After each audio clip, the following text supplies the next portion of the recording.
Hi hello welcome to T T academy. അപ്പോൾ നമ്മൾ നോക്കിക്കൊണ്ടിരിക്കുന്ന LP-UPയുടെ question സീരീസിൽ ഇന്ന് നമ്മൾ ഡിസ്കസ് ചെയ്യാൻ പോകുന്നത് സയൻറ്റിഫിക് ടെമ്പറിനെ കുറിച്ചാണ്.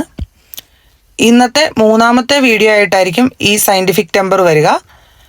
നമ്മൾ ഈ പ്രാവശ്യം ചോദിച്ച മറ്റ് രണ്ട് ചോദ്യങ്ങളുടെ ഉത്തരം ഇതിന് തൊട്ട് മുമ്പുള്ള രണ്ട് വീഡിയോയിലായിട്ട് ഇന്ന് തന്നെ ഡിസ്കസ് ചെയ്തിട്ടുണ്ട്. അപ്പോൾ ഇപ്പോഴത്തെ ഈ വീഡിയോ സയൻറ്റിഫിക് ടെമ്പർ അതെന്താണ് എന്നുള്ളതിനെ കുറിച്ചിട്ടാണ്. അപ്പം നമുക്ക് വീഡിയോയിലേക്ക് കിടക്കാം. യുക്തിപൂർവം വിവേകത്തോടെ ചിന്തിക്കാനുള്ള മനസ്ഥിതിയാണ് സയൻറ്റിഫിക് ടെമ്പർ. സയൻറ്റിഫിക് ടെമ്പർ എന്ന വാക്ക് ആദ്യമായി ലോകത്തിന് സംഭാവന ചെയ്തത് പ്രധാനമന്ത്രിയായിരുന്ന ജവഹർലാൽ നെഹ്റു ആണ്. 1946 അദ്ദേഹം എഴുതിയ ഡിസ്കവറി ഓഫ് ഇന്ത്യ എന്ന പുസ്തകത്തിലാണ് അദ്ദേഹം ഇത് വിവരിച്ചിരിക്കുന്നത്. നമ്മൾ പ്രധാനമായിട്ട് ഓർത്തു വെക്കേണ്ട രണ്ട് കാര്യമാണ്. നെഹ്റുവിൻ്റെയാണ് ഡിസ്കവറി ഓഫ് ഇന്ത്യയിലാണ് ഈ ഒരു വാക്ക് പ്രതിപാദിച്ചിരിക്കുന്നത് എന്നുള്ളത്. ഒരു വ്യക്തി ദൈനംദിന ജീവിതത്തിൽ തീരുമാനങ്ങൾ എടുക്കുന്നത് ശാസ്ത്രീയ രീതി അവലംബിക്കുന്നുവെങ്കിൽ അദ്ദേഹത്തിന് സയൻറ്റിഫിക് ടെമ്പർ ഉണ്ടെന്ന് പറയാം. സയൻറ്റിഫിക് ടെമ്പറിൻ്റെ മർമ്മപ്രധാനമായ കാര്യങ്ങളാണ് ചർച്ച, നിരീക്ഷണം, സംവാദം, പരീക്ഷണം, അപഗ്രഥനം എന്നിവ. ഒരാൾക്ക് ഇതൊക്കെ നന്നായിട്ട് ചെയ്യാൻ സാധിക്കുന്നു എന്നുണ്ടെങ്കിൽ അയാൾക്ക് സയൻറ്റിഫിക് ടെമ്പർ ഉണ്ട് എന്നാണ് അതിൻ്റെ അർത്ഥം. വസ്തുനിഷ്ഠമായി കാര്യങ്ങൾ നോക്കിക്കാണുക എന്നതിനപ്പുറം പുരോഗതിയും സർഗാത്മകതയും പരിപോഷിപ്പിക്കുന്നതിന് സയൻറ്റിഫിക് ടെമ്പറിലൂടെ സാധ്യമാകണം.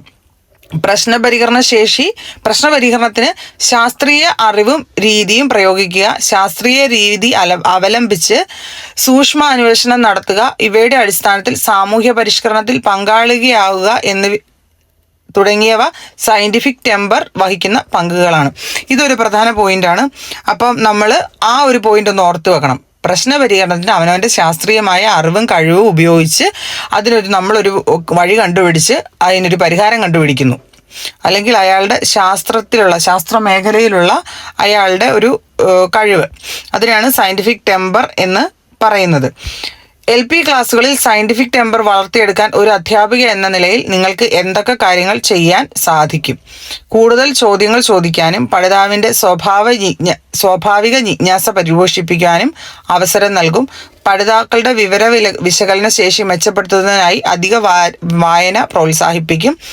പ്രക്രിയകളിലൂടെയും സംവാദങ്ങളിലൂടെയും പ്രായോഗികമായി അറിവ് നിർമ്മിച്ചെടുക്കാൻ അവരെ പ്രോത്സാഹിപ്പിക്കും. അതായത് നമ്മുടെ ഇന്നത്തെ പഠന രീതി തന്നെയാണ് ആ ഒരു സയൻറ്റിഫിക് ടെമ്പർ വളർത്താനുള്ള ഒരു വഴിയായിട്ട് പറയുന്നത്. കാരണം ചോദ്യങ്ങൾ ചോദിക്കാനും വിശകലന ശേഷിക്കും അല്ലെങ്കിൽ പ്രായോഗികമായി ഉത്തരങ്ങൾ കണ്ടുപിടിക്കാനും ചർച്ച ചെയ്യാനും സംവാദം നടത്താനും ഒക്കെയുള്ള കുട്ടികളുടെ കഴിവ് അല്ലെങ്കിൽ അതിനുള്ള അവസരം കുട്ടിക്ക് കൊടുക്കുന്നു. ആ ഒരൊറ്റ കാര്യം നമ്മൾ പറഞ്ഞാൽ മതി. അതായത് ഇന്നത്തെ പഠന രീതി അതിന് ഉതകുന്ന രീതിയിലാണ്. അപ്പോൾ ആ കാര്യങ്ങളൊക്കെ ഒന്ന് സ്പെസിഫൈ ചെയ്ത് പറഞ്ഞാൽ അതിനുള്ള ഉത്തരം ആകുന്നതാണ്. അപ്പം അത്രയും നല്ല വൃത്തിയായിട്ട് എല്ലാവരും പഠിക്കുക, ഇൻ്റർവ്യൂവിനായിട്ട് തയ്യാറെടുക്കുക. ഇത് ഈ പ്രാവശ്യം LP-UP ഇൻ്റർവ്യൂവിന് ചോദിച്ച ചോദ്യമാണെന്ന് ഓർക്കുക. അപ്പം അതേ പ്രാധാന്യം കൊടുത്ത് വേണം എല്ലാവരും ഇത് പഠിക്കാൻ. Thank you for watching.